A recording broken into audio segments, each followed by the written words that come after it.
Temple Grandin, world-renowned scientist and autism advocate, is known for her famous quote, "different and not less." While this is a wonderful sentiment, it can be kind of tricky to figure out how to take that and translate it into tangible action.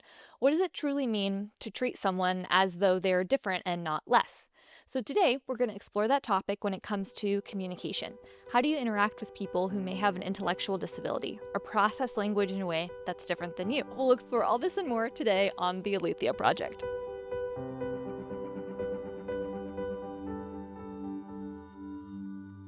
When it comes to viewing someone as different, not less, especially through the lens of conversation and day-to-day interactions, it's important to understand the primary hang-up that a lot of us can struggle with, and that is presuming competency.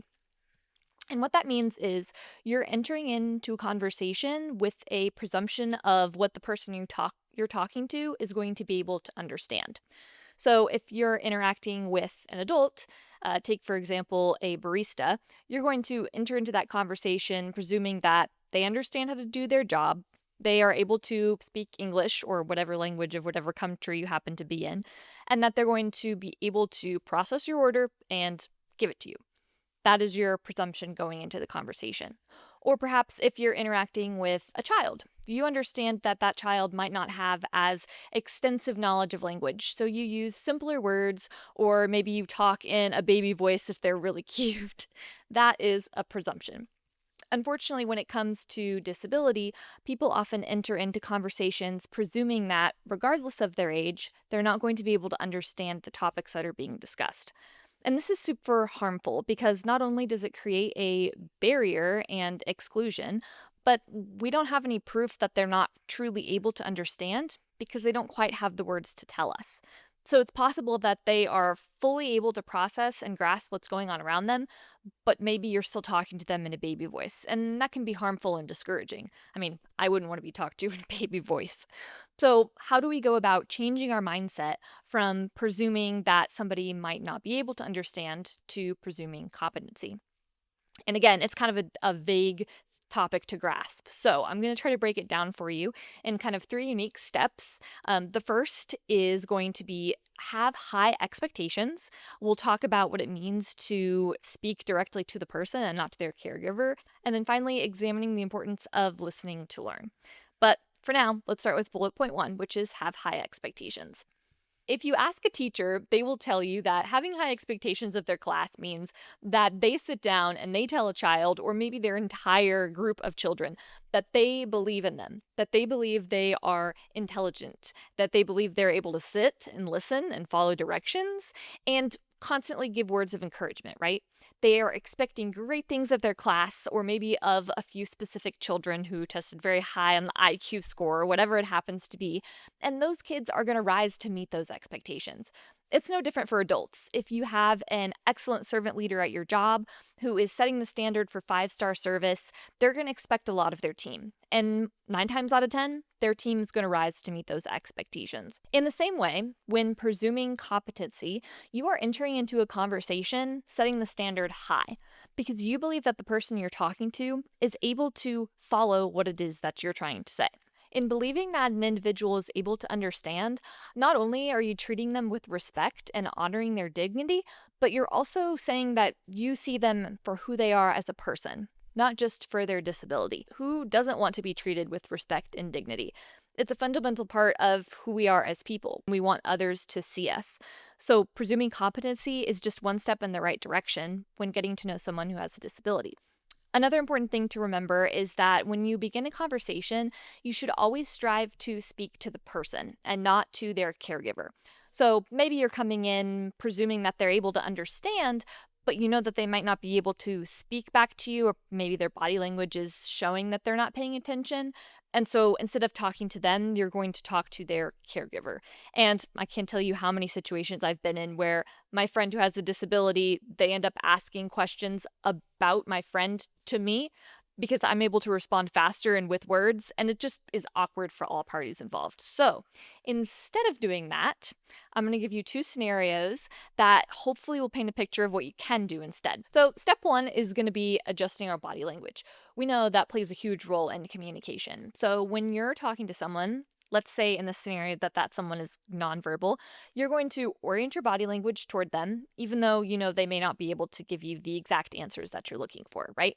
And maybe you begin the conversation like this. Say I'm talking to a boy named Joey, and Joey is nonverbal, and he has just finished an OT session, and I want to ask how that OT session went. So I would look at Joey and I would say, "Hey, it's so good to see you. How was your OT session?" And I know he's not going to be able to respond to me, but I give him a minute. And then he's not responding with words, but I see that he's making a happy stem, he's laughing a little bit. So I acknowledge that as a form of communication. Joey, it looks like you're really happy. I'm sure you had a great time at OT. I see that you're here with Mom. I'm going to ask her what you worked on. Hey, Mom, what did Joey work on in OT today? And Mom tells me that Joey got to work on an art project in OT, which is his favorite thing to do. And while she's telling me the story, I am continuing to be actively engaged with Joey by making comments such as, "I'm so excited you got to work on your art project," or "Can we work together to pull up a picture on your iPad?"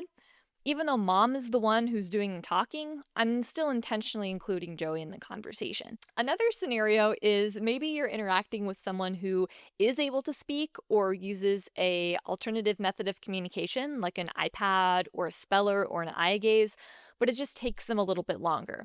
So in that circumstance, I would encourage you to remember two things. One, it's going to take them a little extra time to navigate where they need to get to on their device.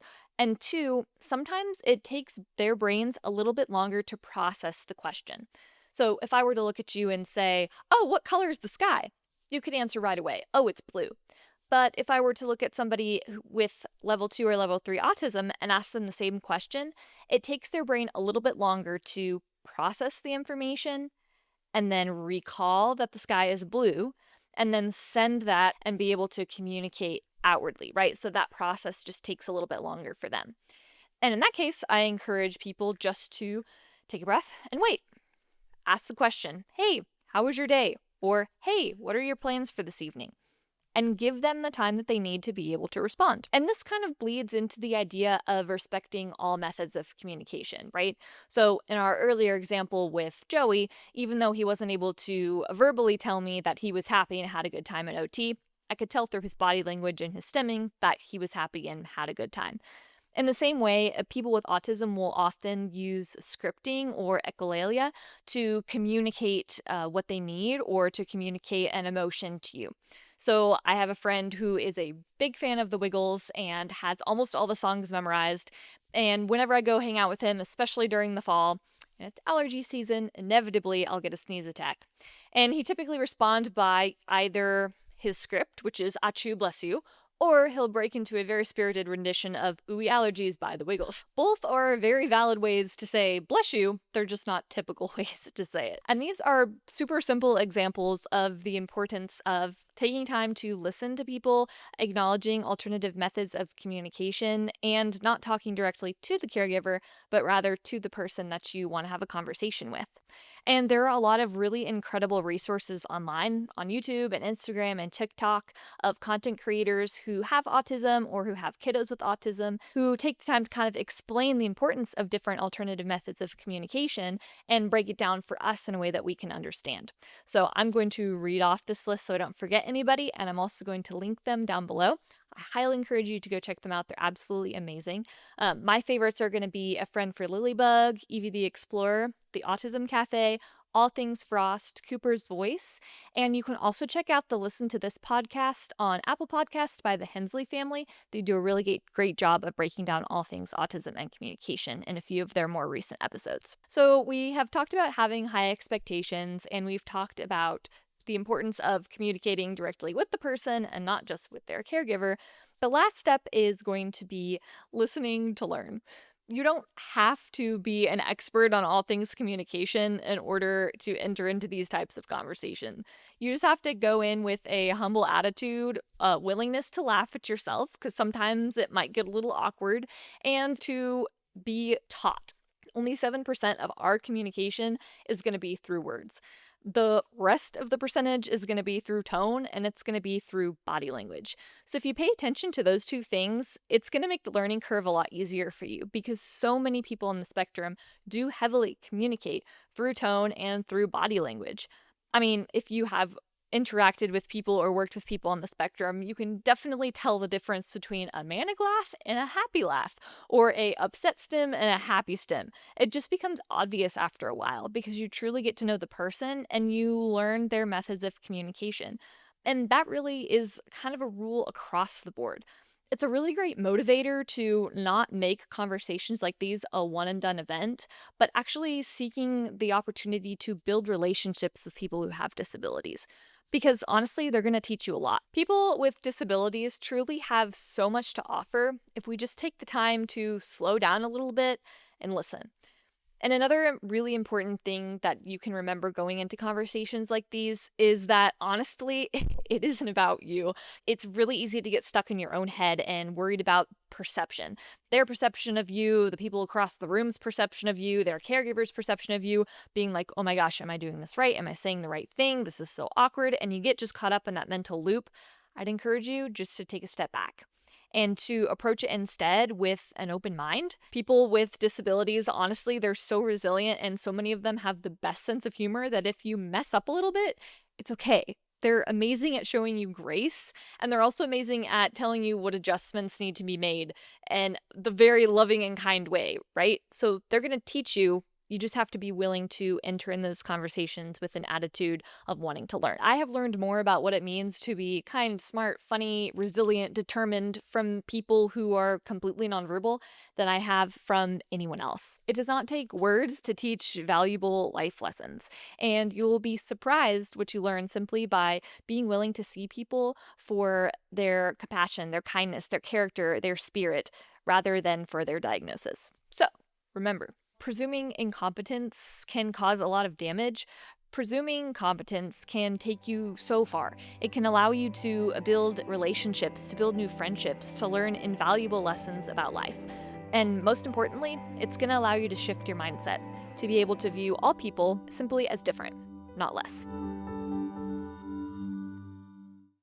Thank you for joining us on today's episode of the Aletheia Project. If you liked, loved, or hated what you heard, please feel free to comment down below, like and subscribe, and we hope to see you next time.